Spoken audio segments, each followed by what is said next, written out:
Le couscous devient vraiment un plat populaire en France au XXe siècle, après l'indépendance de l'Algérie et l'exode des pieds noirs en 1962. Ils ramènent des recettes dans leurs valises. Aujourd'hui, on parle gastronomie. Lin Lan nous dessine l'un des plats préférés des Français, qui vient d'ailleurs de faire son entrée au patrimoine immatériel de l'UNESCO. Il y rejoint donc le tango, le théâtre d'ombre chinoise ou encore la pizza napolitaine.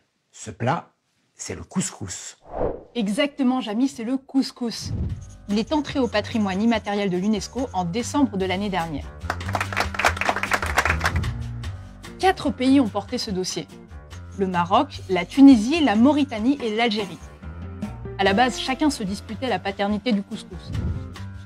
Mais ils sont enfin parvenus à un accord sur l'origine du plat. Aujourd'hui, ils sont fiers et heureux de cette décision mettant fin au conflit. Le couscous est maghrébin. Un point, c'est tout. Il permet surtout de réunir tout le monde autour d'un bon plat. Alors, voici son incroyable épopée. Le couscous, c'est d'abord un nom qui viendrait du berbère « seksou », qui signifie semoule de blé. Certains pensent qu'il provient d'une onomatopée, faisant référence au bruit des grains de semoule quand on les roule sous la main. D'autres pensent qu'il pourrait être dérivé de l'arabe classique « kaskasa », qui signifie broyer, piler, ou encore de l'arabe « keskes ». Alors non, aucun rapport avec le bisou, mais plutôt avec la marmite à vapeur utilisée pour sa cuisson. Mais qu'est-ce que c'est ?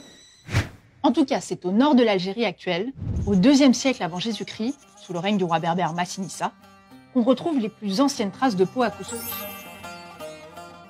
Le couscous traverse discrètement la Méditerranée. On le retrouve dans la littérature française. Rabelais ou encore Alexandre Dumas faisaient référence à ce fameux plat. Ce dernier l'appelait Koussou koussou. En 1929, on retrouve sa recette dans le grand livre de la cuisine du chef Prosper Montagné et de Prosper Salle. En 1940, dans le manuel du cuisinier militaire. L'auteur indique que même mangé en grande quantité, ce plat laisse le soldat frais et dispo. J'ai bien mangé. Je suis d'attaque pour ma journée. C'est pas tombé dans l'oreille d'une sourde. Le couscous devient vraiment un plat populaire en France au XXe siècle, après l'indépendance de l'Algérie et l'exode des pieds noirs en 1962. Ils ramènent des recettes dans leurs valises. Et il n'y a pas un couscous. Il en existe autant qu'il existe de régions au Maghreb. Au poulet, à l'agneau ou au bœuf. À Alger, on le parfume à la fleur d'oranger. Et au Maroc, on y ajoutera cannelle, raisins secs et miel. Pas mal.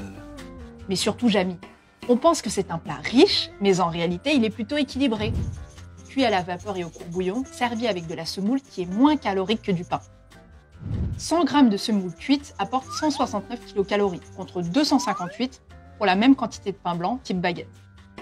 C'est dingue, non? En plus, il est accompagné de légumes, donc riche en fibres.